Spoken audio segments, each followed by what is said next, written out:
Hello and welcome to the FF News Virtual Arena. I'm your host, Doug Mackenzie, and on today's episode, we're going to be looking at the fight against fraud, organised crime, and looking at the cost of compliance, whether it's the tech, the talent coming together and finding where the real costs lie to really fight the good fight. And joining me, I have three guests who are right at the heart of that fight. First up, we've got Jim Winters from Nationwide Building Society. Jim, how are you doing? You good?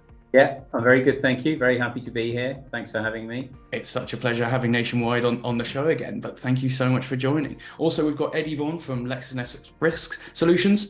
Eddie, how are you doing? Hey Doug, I'm great, thank you. And again, yeah, great to be on the show. It's absolutely super having you on. Thank you so much, Eddie. And last but not least, we've got Dave Callington from HSBC. David, how are you doing? Yeah, morning, Doug. Yeah, I'm absolutely fine. And again, like the others say, it's great to be here. Thanks so much, guys. Well, I'm going to get us to kick off here, and I'm going to start with one of the biggest questions, and that's kind of looking at the cost before we kick things off. And I'm really intrigued to kind of find out from a large traditional institution, what is the annual cost of fighting this good fight, this AML compliance yearly? What is the rough cost? And David, if I could come to you to kickstart that conversation. Yeah, so the cost is driven from an AML perspective around, the core types of, as you said at the start, the technology, the people, looking at the time we spend, etc. And then when you're looking at the broader financial crime, obviously the fraud loss that gets suffered. So it's a real balance when looking across all of those three lines. Yeah, it's finding that balance, which I imagine is where the real conversation is going to lie. And, speaking to that, Eddie, if we were to try and find that balance, what costs more? Is it the tech, the talent? Where do you see that real kind of battleground happening on that discussion? Yeah, so it's a really interesting point. I think in the recent report that we sponsored, the True Cost of Compliance, we can break that down into different areas to spend. And of course, staffing costs in any organization are going to be a big driver. In the True Cost of Compliance, we identified that at around 61%. But also then when you start to look at other areas to spend, particularly in technology, that's a really interesting area that we've done a lot of work around. Well, what is that overall cost of the systems, the processes, and that control environment? And it does vary significantly between businesses.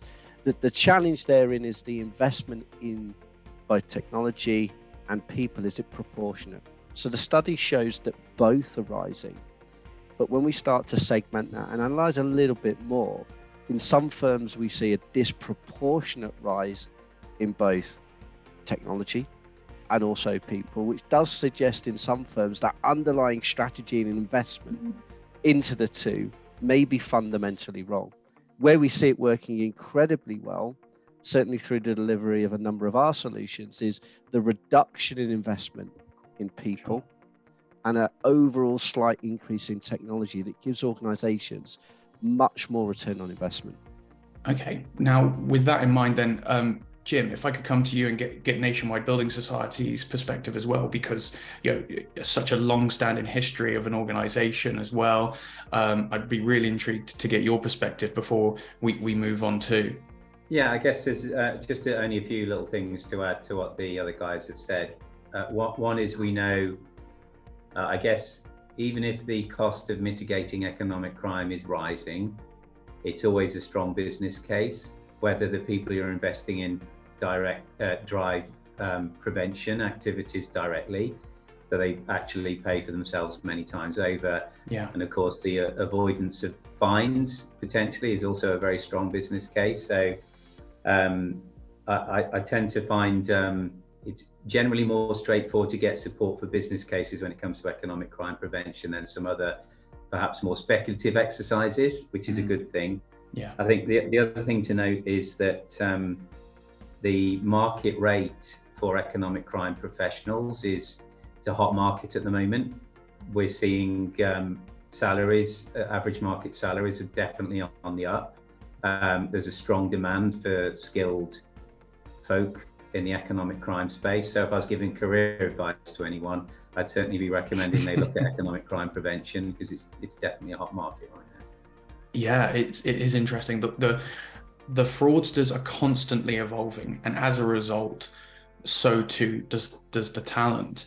And that's an interesting thought that I think is going to continue on throughout our conversation. I was lucky enough to as well speak to Ryan Grant over at ING, who heads up their compliance and efforts, and just seeing the amount of work and money that gets put into fighting all these fraudsters is huge compared to the actual fraud that's taking place. But to your point, Jim, there is such a business interest in having that element of trust and showcasing that, okay, even though it's disproportionate, the banks are still working very hard on fighting this fight. Now, to speak to that, I guess, Eddie, if I could come to you again, what is, we've discussed kind of what are some of the costs on the back end, but then let's look at the problem that we're trying to fight. What is the cost of organized crime to the industry? So I think it's multifaceted. So figures suggest that we're actually no more effective now than we've ever been, although there's no definitive measure. So the NCA delivers some really good insight around the estimated cost of money laundering to the UK, hundreds of billions of pounds a year. Wow. And then further comments by the House of Lords that we are, and we all understand this, we are one of the most lucrative markets in the world for organised criminals. Our financial ecosystem is fluid. Billions are lost to fraud every year. But it's actually when we start to go down and look at the true impact of that, the victiming cost. So whilst we're talking at a very high level about the impact to the industry, it goes much deeper than that. The challenges that we see, particularly in the fraud space, the victim impact on that. And as you said before we joined this call, very recently been a victim of fraud yourself. So yeah. The requirements on regulated entities to essentially build that castle, build the effective control environment, requires a significant investment. Definitely, it has to start at that ground level. But then, okay, now we've got the ground level here, guys. We've kind of discussed the numbers, we've discussed the industry-wide movements, but then let's look at why it's kind of started hitting the headlines a bit more. And David, if I could come to you, why has organized crime and then also fraud made these headlines so much? Why has it become such a talking point that's brought us here together on the virtual arena? Yeah, I think it's the evolution. I think it's how the criminals have evolved over the last few years. And as yourself and Eddie said, Doug, trust is an intrinsic part of banking. Yeah, and actually what we shouldn't lose sight of here is that it's the customer that's at the heart of this. It's those customer stories. And what we've seen over the last few years, especially in the fraud space, is that the banks have invested in the technology in terms of the unauthorized access. So therefore, the next sort of area of focus is, well, can I persuade the customer to do something for me, whether that be giving out a one-time passcode, whether that be making the payment on our behalf, etc. So I think it's that constant evolution. And when you look at that trade-off between tech and people cost, it changes for each organization dependent upon the maturity of your control environment. I'm sure Eddie would agree. Actually, if you've got better tech to enable you to detect the fraud or the authorized transactions, actually it might mean that you need fewer people because you're interacting with fewer genuine customers going about their day-to-day business. So it's getting that balance right as we work through this. But I think the focus is very much, it's the customer that's at the heart of this that we've got to focus on and protect them from falling victim. Yeah, it is fascinating to see how it's evolved from, just being kind of in the back end to very much a very human damage. And it's very, very quite frightening to see that. But with that in mind, Jim, I'm going to come to you as well and look at that human element within fraud, for instance. We now see, as David was saying, it's often the human that is targeted because now the fraudsters know it's the weakest link. They're the weakest link in the chain. So when it comes to that, how do you design a technology to effectively help your customers who are inevitably going to make human mistakes? Yeah, and you're all correct that the challenge here is the kind of authorized element of the sort of fraud that's dominating at the moment.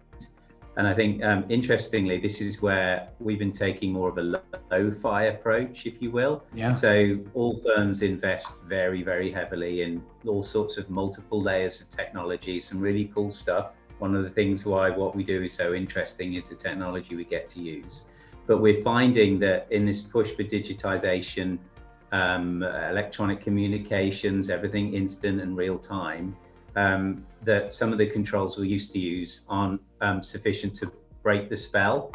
And that's a bit of a corny phrase that's used, but it's very accurate when it comes to scams. But more so now for all types of fraud, because most of them are driven by social engineering. And the what we're finding is that the bad guys are, like any other kind of business model, are reinvesting their profits heavily, and they are investing in good quality people who are very skilled at socially engineering victims into authorizing payments or to sharing secure credentials. So we at Nationwide, we do two things. One, we make sure we invest in humans as well as systems so that we can have meaningful interactions with customers and break that spell, because we find that the automated approaches are not effective. Sure. We also provide what we call our scam checker service, which is something we publicize heavily because we want our customers to call us before they carry out a transaction, and we'll tell them whether it's genuine or not. And of course, if we make a mistake, we'll refund them instantly. But we're finding it is a lo-fi approach, but it's very necessary now given how prevalent social engineering is. Yeah, I really, we found out a lot during the pandemic that there were a lot of, for instance, you brought up authorized payments. We saw the rise of romance scams on the fraud element. And really, I also thought it was really interesting, Jim, that you brought up the fact that not only are banks and tech companies trying to invest in talent, so too are the fraudsters. It's this constant battle, and it's not just the fraudsters are getting better tech, the fraudsters are also investing in the talent themselves. So obviously we heard, as I mentioned, the rise of authorized scams during the pandemic, but as a result, I imagine the regulators are catching on. And Eddie, could I get your perspective on that? You know, have you seen that the regulators have been pretty quick to maybe be over judicial about this, or are they taking a measured approach? I think we've seen a range of commentary. What's absolutely clear is in certain areas of fraud, particularly in APP, so authorized push payment frauds, the nature of that threat is increasing. It's becoming ever more complex, and because of the victim impact, it's always going to have a much higher threshold of interest from both regulators and also government as well. Yeah. So the challenge is, and I think Jim talked about it, is that there's some key things that are being done around this, and it's not just one silver bullet that's going to help us solve this problem. Yeah, it's actually a multi-layered approach that combines both technology and individuals. So how can we develop technology that enables organizations to identify when there is a true risk, and we're identifying trust at every stage in interaction with our customers? We've been doing a lot of work around the integration of behavioral biometrics into our device authentication capabilities. So where we have a customer, as an example, in that digital journey, and they are part of a APP scam, how can we build trust with that interaction? As an example, is that customer under pressure? Is the way in which that they're interacting with their devices not the norm, and therefore would that suggest an element of risk? So at each and every point of that customer interaction, there's different treatment strategies that need to be instigated, and that might be technology, but also it may be that human touch, as Jim talked about, how that they treat victims of scams, being able to actually speak to an operator at a bank to ask questions is fundamentally important as well from an insurance perspective. Yeah, it is. Again, what I'm hearing from this is very much a balanced approach, but also the main thing that has to be thought of when taking any approach is trust and the customer. And once you have that enabled, you can go on to do a lot of work against the fraudsters. One thing that maybe some of the traditional institutions, Jim, David, where you guys come from, that you might have is that element of trust. And so proportionally, I'd be intrigued, and David, I'm going to come to you with this. Do you have, do the fintech banks effectively, do you think that they have to proportionally spend far more on the tech to try and keep up and try and create this persona of trust that maybe, your organizations, Nationwide Building Society and obviously at HSBC, have had due to the length of time that you've been operating for? Yeah, I'm not sure I can. I'm in the best place to having spent my whole career in the traditional banks to probably comment on that position in terms of the investment needed of the fintechs. But what I can say is I think both Jim and Eddie are right. It's kind of the tech can help you spot the anomalies. But as Jim articulated, one of our challenges, especially in the scam space, is breaking that spell. By the time the customer comes to the bank to make the payment, they're already under the fraudster's spell. And that's been driven by some interactions elsewhere within the ecosystem. So whilst we can get better at detecting with the tech and hopefully preventing by the conversations and breaking the spell, I think what we need to look at across the ecosystem, and where there's some further tech investment probably needed, is that when you look at telcos, social media companies, online marketplaces, where these scams and this fraud is actually originating from. And I know that's a key focus area. So, we have the regulator from a banking perspective, the PSR, looking at scams and looking at APP, and not just from the responsibility of our customers where we're sending money, but actually those banks that are receiving some of these proceeds of the fraud as well. They've got a role to play in monitoring the activity and the tech that's needed there. But then, then we've got the online safety bill that's coming along that's looking at the broader ecosystem. So I don't think it's a traditional bank fintech sort of challenge. I think it's an end-to-end challenge across the ecosystem. Where are these scams originating and fraud originating, and right through to the payment system, whether you're a fintech or a big traditional bank, about getting the tech right, and then, as Jim said, real that challenge of breaking the spell. Yeah. Now, with that in mind, again, we're coming back to this notion of balance and finding it. Do you think, and Jim, I'd be intrigued to get your perspective on this, that now that we have to take this very human element, or this victim, looking at through the victim's eyes element, has there been a lethargy to fight, to implement newer technologies? Is it a more kind of wait and see approach? For instance, if we're seeing new technologies brought in to fight fraud, is there a kind of, we'll wait and see how successful it is before it's implemented, or is it a constant evolution that is always on the forefront? No, it's definitely a constant evolution. I think what we've seen, that when we talk about the multiple layers that we use, most large firms use similar technology. Sure. So the layers that include some payment profiling, some behavioral profiling, some biometric profiling, some device insight, some other contextual information you can bring in. You supplement that with good people, with very capable data scientists. And of course now we're seeing the more and more machine learning based models. But again, there's a place for machine learning, but not as a standalone tool. I think what I'm seeing now is less.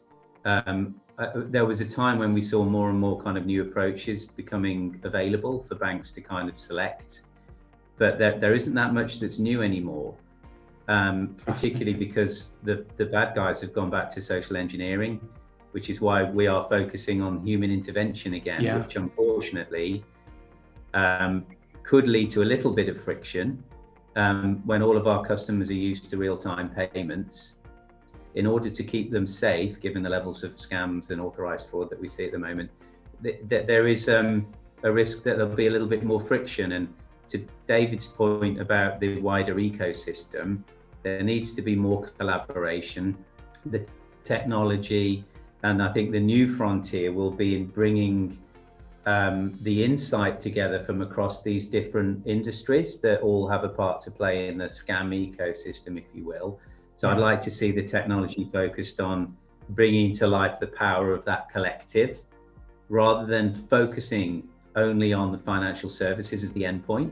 That's the focal point for all the controls. You're effectively making financial services the gatekeeper for all economic crime prevention in globally, which isn't right. It's probably why you see scam losses growing, because you can't just leave it to financial services alone. We do a heck of a lot. We're investing collectively hundreds of millions of pounds every year into prevention, but we can't do it on our own.